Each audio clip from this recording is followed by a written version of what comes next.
Hey guys, hope you're all okay.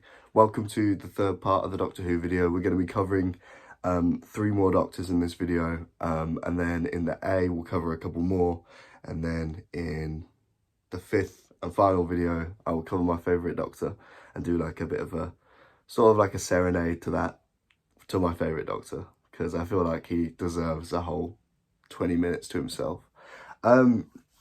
Sorry for the lack of content that's been going out on the channel. I've been so busy with my degree, and that's vastly more important as I sit here right now and talk to you at this point of the year.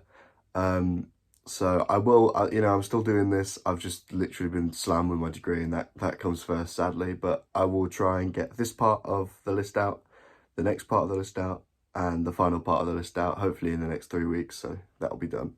But yeah, anyway, let's get back into it. We will discuss what we've ranked everyone, in the prior videos. So obviously we've got Joe Martin's Doctor was at the bottom.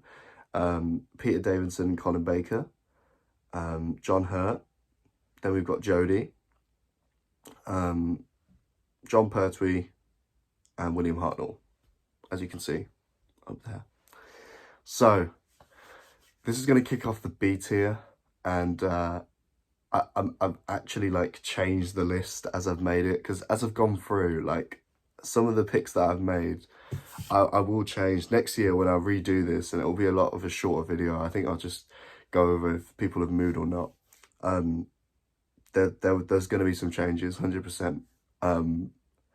Colin Baker's definitely going to go up, but for the sake of this list, my 2022/2023 list, Colin Baker is there, because I've been watching so much more Classic Who and listening to so much more Big Finish that, like, it's just revolutionised the way that I'm looking at all these Doctors. And I know the Big Finish isn't canon, but I'm really enjoying it, so I can't, it's going to change the way I feel about certain incarnations of the Doctor, at least. So yeah, let's get into it. B tier. I am going to change the list. We're going Sylvester McCoy. He's going here. I really like Sylvester McCoy. I like his portrayal. I like how, it's obviously for 6 and 7, Colin Baker and Sylvester McCoy, they held the show in the dark years of the show. Like, Colin Baker had 2 seasons where the BBC controlled everything that he did and wrote some horrible scripts for him, which is why his Doctor is very bad in the show, until I would say, halfway between, when his last season ends, where he goes on trial. Yeah, it was really difficult for these two guys to look after the show, because it was the ratings and the audience weren't really going well. If you compare it to what the ratings were when Tennant or Matt Smith were at the helm, they're completely different. I think they're much lower as well than even Jodie's ratings were. So it's going to be very, very difficult. Obviously, 7 has Ace, and Ace is really, really freaking cool. She is like everybody else that was watching Doctor Who at the time, probably just like you. And I think she was supposed to be like a teenager. I don't actually know how old she was, but she is a teenager, and she just goes around with the Doctor and calls him Professor, and it's really cool. And it's basically like he's her dad, pretty much. He's like a space dad, and they have like a lot of fun. They get into a lot of trouble, and they do a lot of good for humanity and the galaxy, I guess. But yeah, I like Sylvester as an actor, and just as a person. I think he's one of the kindest Doctors, and probably one of the more chirpier ones. When I've seen him at conventions and stuff, and when I've seen interviews, he's always really chirpy. He's very passionate about Doctor Who. It's clear, you can see that he loves Doctor Who. So I just love his personality anyway, and I think that his personality is very he is the 7th Doctor. If you see Sylvester in real life, you'll know that he is the Doctor. Love his costume. Costume's really cool. Love the umbrella. The umbrella's really cool. I'll try and name some favourite episodes of his. Don't get me wrong though, I do really detest Time of the Rani. His first couple episodes, they were really, really bad. I would say he has some really good work on Big Finish. I just think that because his Doctor was already quite solid, somehow, even though the show was just going down the hill. Like, I think because it's revolutionized the way that people look at Colin Baker, and people already liked Peter Davison. If you're from when you've watched him at Classic Who, I would say people my age don't like Peter Davison because they find his portrayal a little bit boring. But like listening to Big Finish and watching some of his episodes, I watched his Silurian episodes and Sea Devil episodes. They were cool. I watched the Five Doctors just to brush up on it again, and like out of all of them, even I can't think of the actor's name, I'm so sorry. Even the actor that's playing William Hartnell has a lot more charisma than Peter Davison, and I would say that all the other doctors in the room do, especially Troughton. We love Troughton, but we will get onto this a little bit sooner. So yeah, overall, I think, you know, there's some really good stuff about this character. His accent's amazing. We love a Scottish Doctor. Can't wait to have another one. Remembrance of the Daleks is one of my favourite episodes of Doctor Who, just in general. It's so cool, so cool. The episode just in general is really, really fun. There's lots of twists, lots of shocks. But yeah, I would say that he has a very solid work on Big Finish, but I think the way that Big Finish has revolutionised the way people look at Peter Davison and Colin Baker and Paul McGann, mainly Baker and McGann, I would say, because I think Davidson's pretty popular. It just doesn't really do much for him, but I'm not saying that I don't like listening to him. I love listening to Sylvester McCoy's work on Big Finish. I think he's really, really good. Currently, I am listening to, what am I listening to? I think it's Invasion of Unit. Let me have a look. I'm going on Spotify. What is it called? Unit Dominion, and it's got the Master played by Alex McQueen. But I know Alex McQueen is Neil's dad from The Inbetweeners, so that's really, really hard, but he does a really good job. I'm like halfway through, so I'm not going to say that I know what happens yet, because I don't. I don't like the Cheetah People episodes, though, with the Master at the end. That is pretty poor, I will say. So, yeah, very interesting. Very interesting. Overall, I think he's a really, really solid Doctor. I think that the way he performs and the way he, you know, took to the scripts, even though they weren't the best at times, he does do his very best. And I think Sylvester McCoy is definitely one of the best Doctors. So I put him here. There you go. Right, now, a lot of people aren't going to like this. I'm going to sort the lighting out because the lighting is rubbish right now. That's a little bit better. Everyone is going to detest me for this. But our next Doctor is David Tennant, and there's nothing you can do about it because I just don't think he's that good. I'm really sorry if I've offended anyone, but again, it's my list, and if you have a problem with that, then you can make your own list. You know, I don't want to offend anyone, but this is just, you know, it's all subjective. It's my opinion. I can't believe I'm kind of doing this. I was going to put him a lot higher just to appease everyone that I know, because I know people are going to be really angry. But you got to hear me out, because, you know, I've offended 99% of the fan base that I really want to watch this video. So just hear me out, okay? My main gripe with this Doctor, and I think it's a pretty big one, is that he is way too human. He is way too relatable. And I just find myself like, I don't know. How can you do a Doctor so right with Christopher Eccleston? I know he only had one season, so it could have gone downhill. But like, you have a really solid season to bring back Doctor Who. And then, obviously, Eccleston doesn't want to stay because he doesn't like Russell, he doesn't like the BBC, and that's fine. But why? Season 2 is really, really bad. For example, we're going to go through the episodes in Season 2. So, first of all, New Earth, right? Really not good. It's just so awkward.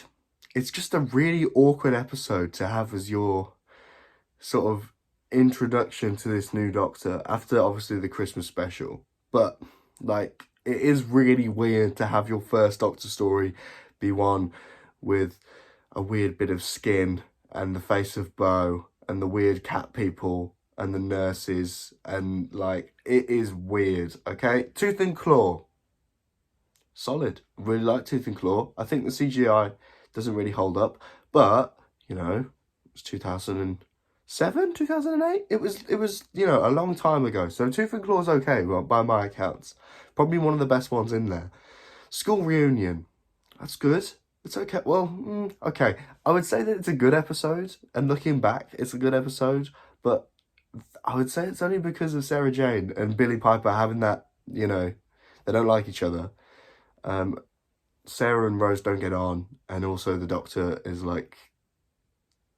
I don't think people realise what an arsehole the Doctor can be sometimes. He just leaves people, and Sarah was left, just like Martha was left, and everyone gets left, basically, when he just gets bored, like he said in Utopia, when Martha and Jack are talking about, he treats Jack Harkness really bad, and if I knew John Barrowman, I would treat him the same, because he's an absolute, scum of the earth, but,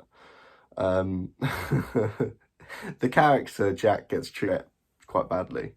So I would say he treats Sarah quite badly, but then obviously, like, it's good because also this can, we're established Sarah Jane again. This is going to lead into Sarah Jane Adventures. Sarah Jane Adventures are a very positive thing. Very, very good indeed. And Tennant was in The Wedding of Sarah Jane with the Trickster. It was really good, like that episode. And then Matt Smith came back for one of the final episodes that she did, because Elizabeth Sladen passed away quite soon after Matt Smith was in Doctor Who. It was very sad. Girl in the Fireplace, good episode. Don't like Mickey Smith. And again, if I knew Noel Clarke, I would treat him the same as the Doctor treats him, because he's, again, scum of the earth. The BBC are doing really, really well. But the character Mickey, I just don't really like Mickey at all, really. It's a bit annoying. Now we're getting the Cyberman episodes, okay? They're okay. They're alright. I do feel that the Cybermen are now becoming the Daleks, in the sense that the Daleks are so overused, and I really don't like the Daleks. But the Cybermen over in Modern Who get used so many times. This is why I like World Enough in Time, because at least they're using the Cybermen. But we got Mondasian Cybermen. I love Mondasian Cybermen. They're my favourite type of Cybermen. It's just different. It's just different to your standard, oh, I'm a Cyberman, I'm gonna, delete you, you'll be upgraded, happy days. Like, at least the Mondasians look different, they sound different, it's cool. We'll get into that another day. It won't be today, sadly. Spoilers. The Idiot's Lantern, awful. Impossible Planet. If I'm honest, I don't really remember that one. What the hell's that one? Oh, yeah, okay, Satan Pit. Yeah, okay, yeah, okay, that was a good two-parter. I will admit that was a good two-parter. I thought that was with someone else, though. Love and Monsters. Oh, yay. Love and Monsters is one of the worst episodes of Doctor Who, but it is really, really good because it's just so funny, and Peter Kay's in it, and it is great. It is much better than Fear Her, which is definitely the worst one. I would say Love and Monsters, and I would say Orphan 55. There you go, that's what I mean. And I don't like Arachnids in the UK as well. It's pretty bad. Jodie's had some bad ones, don't get me wrong, but I think every Doctor has some bad ones. Not every Doctor's seasons are perfect. This is a case of that. Army of Ghosts is good, Doomsday is good. So out of that, I would say about a quarter of the episodes are actually good. Runaway Bride. This is when we see Donna for the first time. Okay, this is where we see Donna. And Donna is really, really bad in this. I think when people watched this, they were really, really worried that Catherine Tate was going to become a companion. Or they had no idea that she would come back and be one of the best companions ever. And I'm very glad she's back for the new season, or the new specials. It's going to be very good. So yeah, season 3. Season 3 is much better because Martha's here, and we like Martha. Martha is the best companion. I'm going to tell you about Martha is the best companion when compared to Rose. She's not better than Donna. She's okay. I really don't like when we have Doctor companion relationships, and it'll be the same when we do Eleven and Clara. I can't stand it. They're not supposed to, it's supposed to be platonic. It works, the TARDIS team works much better when the Doctor has, obviously he cares about the people that are in the TARDIS with him, but he's not trying to, be with them, because it never ends well. First of all, you're going to outlive all the humans you date. Second of all, you shouldn't do it because it's just silly. They don't really know how old you are, in Clara's case at least. you know, with Rose, it makes me cry when I watch the episodes where she gets, you know, Doomsday, where she gets separated. It's really powerful. But again, I shouldn't really be relating to this. He is a Time Lord. He has two hearts. He shouldn't have one heart and pretend he has one heart. And oh God, it like you can just relate to it though, which is why I think David's character and portrayal is liked so much, because for everyone, he is the Doctor that you'll remember. I mean, at the start of Modern Who, if you weren't into Doctor Who by the time Matt Smith got around, David Tennant had the longest time, so it was more likely that you were going to see David Tennant's episodes than Christopher Eccleston's episodes.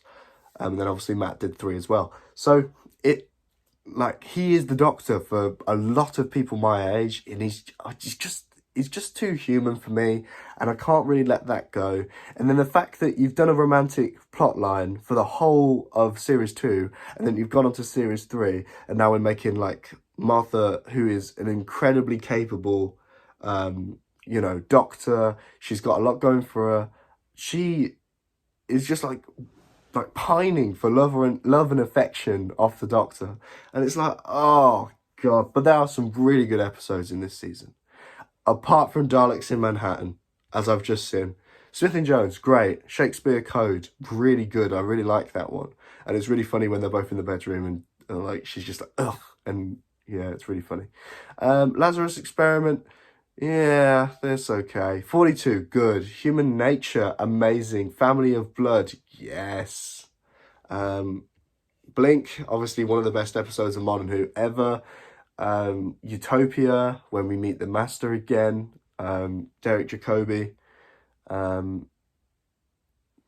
regenerates and has like the fob watch, a bit like in Human Nature and Family of Blood, then becomes John Sims Master, and obviously we have Sound of Drums and Last of the Time Lords.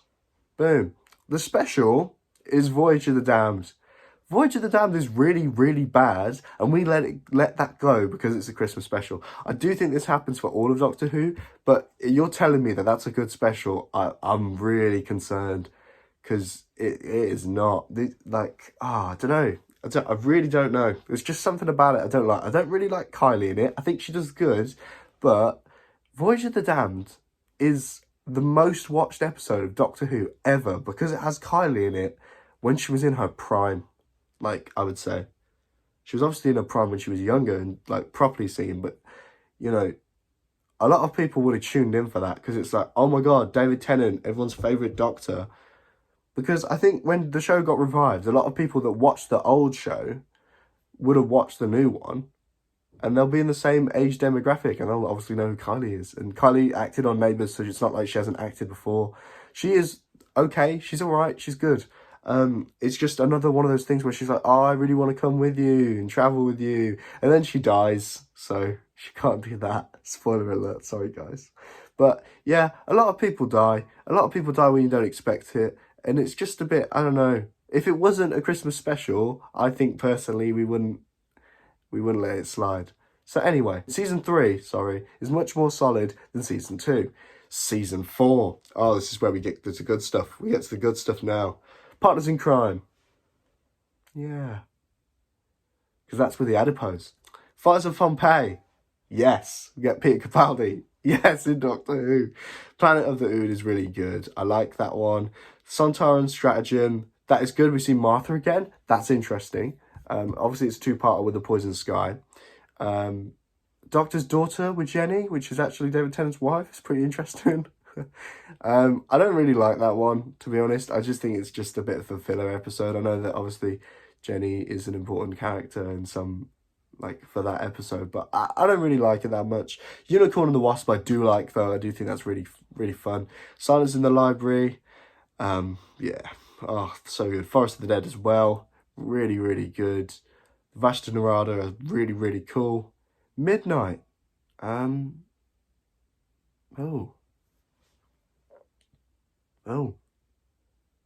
I don't really know if I've watched Midnight.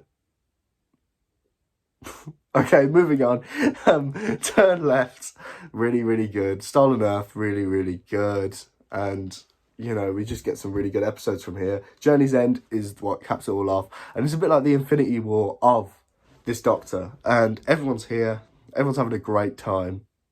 And now we go downhill because we've had such a solid episode. Like, I saw a TikTok the other day of when Martha hears Rose's voice and she's like, "Who's that?" And Rose says, "I'm Rose Tyler." And she's like, "Oh, I found you." It's very wholesome. And that's one thing, again, you know, you're like, "Oh my God, the Doctor's found her." Like, you know, you got the fake out regeneration as well, where the Doctor regenerates into himself again, which I do, you know, I don't like it. I really don't like that. I think it's very, I don't know, self-absorbed a little bit. Because clearly he just wanted to stay the same, so he put the regeneration, like, he put all of his energy into the hand and then regenerated. You do what you want. You do what you want. Then we got the specials. So we got the Next Doctor, which I think it's okay. It's all right. Again, like, it's interesting. I do like the weird cyber dog. I don't know if it's not a cyber map, but you know what I mean. I'll put him up there. Planet of the Dead. Yeah, I don't like Planet of the Dead. Waters of Mars. I do like Waters of Mars because this is the Time Lord victorious sort of couple episodes where the Doctor is just being so much more self-absorbed and think it's all about me and everything goes wrong for me and I don't want to die. And it's like, come on. Like, I know Capaldi's Doctor does this, the first Doctor does this because they both try not to regenerate. A lot of Doctors try not to regenerate. Jodie's Doctor tried not to regenerate. Obviously, you've got, like, the Guardians of the Edge telling her that she is not finished, to quote Paul McGann. And then she's like, "What are you?" And it's like, you know, they're her past incarnations and they're going to try and help her through it, basically. So, yeah. But David's Doctor just goes on one. It's like, "I'm bigger than time. I am the Doctor. I control time." You don't control time. I think he's just a very, very sad man at this point. He knows he's going to die. He knows that, you know, he thought he was the last of the Time Lords, but he's not. And the Master is just the one, unluckily, that lived. His girlfriend, that wasn't his girlfriend, but he wanted her to be his girlfriend. She's stuck in a parallel world with another him, and he can't live out the life he wants to live. Donna can't remember any of the adventures they've been on because her head will explode, so that's not great. And then, you know, he's just travelling alone, which for any Doctor, you know, Amy says to the 11th Doctor, I think it's season 6, where she's like, "This is what happens when you travel alone for a long time." And it's not good for them because they just think and go crazy. And it's really not good. Then we've got the worst endings to a Doctor ever. And this might be another reason why David Tennant is so low. Because, End of Time, Part 1 and Part 2. What is going on? It's like a hot mess. This is why, if I ever did a John Sim list, if I ever did a Master list, but he does not play the same, like, Master that he played in Last of the Time Lords that he does right now in End of Time. Like, it makes no sense to me. I don't understand why. Like, it's just so different. Every time you see the Master, it's so different. I would even say when he plays the Master in World Enough in Time, spoiler alert, I'm so sorry, there's been so many, but it's so hard not to do. He's different in then because he's not the same bloody Prime Minister and he's not the same bloody wacko that he is in this one. He's really weird in this one. This whole episode's a hot mess. I despise the rant that David Tennant goes on, well, the 10th Doctor goes on against Wilf. And he's like, I despise how angry he gets. Like, you know, Wilf is in the container and the Doctor's clearly like, "Yeah, well, I've got to go in and save him." And he just gets angry. And also, like, when they're on the spaceship, he just has a massive go at Wilf. And Wilf's like, "We've got to help people. You know, why are you going to let the Master off for killing a bunch of people?" And he has a valid point, and the Doctor just ignores him. And it's like, oh, come on, you're so self-absorbed. I think this is why I don't like this Doctor. I think he's far too confident. And like I said, you know, all the emotional parts of this, like, I cried when he regenerated. Yeah, I don't know. He's just, for me, too relatable. He's too human. He should not be a human. He should be a Time Lord. He should have 2 hearts rather than 1 and stop pretending that he just has 1 when he has 2. So yeah, this was David Tennant's section of the video. This is going to be very, very long. So I will edit some of this out because it might not sound great, but we'll see. Next Doctor we're going to do, we go back to Series 1. Christopher Eccleston. If only he had a little bit more time, it would be pretty cool, actually, wouldn't it? It would be really, really cool. It's a shame. It really is a bit of a shame. Obviously, Rose is the episode that kicks off Doctor Who again. It's really good, really good. Nice opening. Before, obviously, John Hurt was introduced as a War Doctor. This was the Doctor that fought in the Time War. But clearly, you know, he's still a bit battered. I think he has PTSD, if I'm honest. When you see the Dalek in Dalek, it is, yeah, you can tell that he is not having a great time. The End of the World's all right. Unquiet Dead, I very much enjoy. Aliens in London and the whole Slitheen two-parter, I do enjoy, because obviously it's a joke about Tony Blair and everyone. Doctor Who loves to get political, and if you don't like Doctor Who being political, you shouldn't like Doctor Who at all. I enjoy it because I think the Slitheen are a bit wacky, and I do think there's some bits that cringe me, but like Doctor Who it can be cringy. You know, it's not supposed to be serious. The Long Game, it's okay. Father's Day, I do like Father's Day. Empty Child, The Doctor Dances are two really good episodes, I would say. They are like masterclass from Russell. Boomtown is good. Bad Wolf is great. Parting of the Ways. I mean, it's just a solid season, I would say. You know, to bring the show back the way he did. I love the leather jacket, and obviously that's what Colin Baker wanted at his time of the show, and he got the bloody multicolored Technicolor bloody dream coat from Joseph. I'll put that there. But the leather jacket, the northern accent, the harsh exterior as someone that's fought in one of the hardest wars of, you know, people can imagine. But the fact that he has enough empathy to look after Rose and, you know, sort out, you know, what's going on in the Empty Child of the Doctor Dances, and, you know, it's a very, you know, I think this Doctor is very harsh but lovable, and I think that he still has a lot of empathy considering everything he's been through, and considering he's blown up his entire race. I do think he has had, you know, a hard time, and I do think he has PTSD. I mean, Dalek is one of my favourite episodes, Dalek episodes at least. But yeah, so if you take away the TV episodes, I do really wish one day in the distant future that Chris comes back to the show. And now that Russell's at the helm again, and I think there's less chance. I think with Stephen Moffat there was a chance. I do believe that. But I don't think we got a chance now. It's a real shame. I really would have wished to have seen, like I said in John Hurt, I really wish would have seen what, you know, the 50th anniversary would have been with Christopher Eccleston in, and what the 50th anniversary, obviously we know what it wasn't because we got the War Doctor. But I would have just loved to compare the two, and whichever one was better we'd keep. So even if Chris's episode wasn't as good, we'd chuck it away. But the fact that we got to see him back, it would be really cool. I think you'll all notice that I like the Doctor to have a bit of a connection with the companions. I think that's just because when I watch Doctor Who, I can just imagine being that person and being on that console. Like, I love, I do like Rose.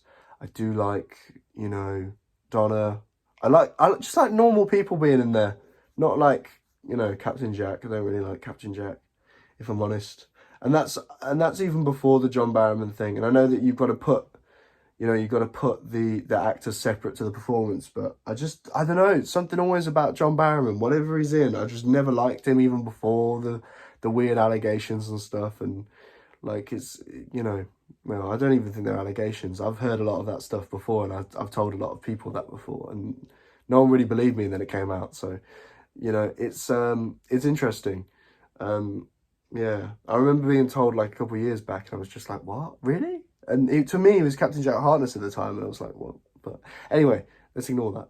I'm really, really excited to see what Chris is going to do with Big Finish, because it was announced that Christopher Eccleston is coming to Big Finish, and is going to do some stories, and has done some stories, but I haven't listened to them. So, to be honest, I've been listening to a lot of the Big Finish on Spotify, because I'm a cheap little man, but I am going to buy a story. So in the comments, if you've listened to any new Big Finish, let me know. What's a good story? I don't know whether to buy Wink with the 10th Doctor and the 6th Doctor, because, you know, Colin Baker bias. But I don't know whether to buy Paul McGann, when Paul McGann faces the Angels. I do think it's going to be an Angel story, because I haven't had an Angel. I haven't listened to the Angels in Big Finish. I've done Daleks, I've done Cybermen, I've done Slitheen, I've done Sea Devils. I'm trying to think, what else have we done? Done the Master. Done the Master many times. Done Davros, Jubilee. So we've done the Daleks many a time. But yeah, I just thought it'd be nice to switch it up and do the Angels. But I am really excited to see Christopher Eccleston, like, you know, or hear him at least. Like, I've seen the trailers and you can see his face and it's like, oh, this does feel like a trailer for a new season. So, like I said, hopefully he comes back one day. But I don't know, I wouldn't hold my breath for it. But I do think he needed a little bit more time. And I do think if he had 2 more seasons, he'd probably be considered one of the best ever. I really believe that. But he's only just above Tennant, I will say. Only just. I think that Tennant has a lot more charisma than Christopher Eccleston. I do think Eccleston can be a little bit boring sometimes. But for most of the time, he's really solid, really well-rounded. I like an aggressive Doctor, as we've already said. Or one that will strike fear into, you know, his adversaries. And 9 does that. I would say 10 does that at some points, but not all the way through. And the Doctors that are above are definitely do that. We've covered Sylvester McCoy at the bottom of B, David Tennant, Christopher Eccleston. Okay, that was this one on the 3rd part. As you can see, that's the list right now. We still have Paul McGann, Peter Capaldi, Matt Smith, and Tom Baker still to put in a tier. So I will be doing 3 Doctors next week. Is that right? Yeah, I'll be doing 3 Doctors next week, and then I will be doing 1 Doctor at the end. Okay? Thanks, guys, for listening. Also, sorry about, obviously, the upload schedule. It's going to get better, hopefully, when my work calms down a little bit. Thank you so much for 40 subscribers. That made my Christmas, really. And hopefully I can start putting out some shorts as well and start putting some other stuff out. I just don't really know what you guys want to see. I've stopped playing Pokemon because I'm playing so much F1 Manager, but obviously I posted some of those videos and I haven't done very well, so haven't got loads of content to put out. But yeah, we'll see. But thank you so much for the support, guys, and I'll see you all soon. All right, cheers, peace.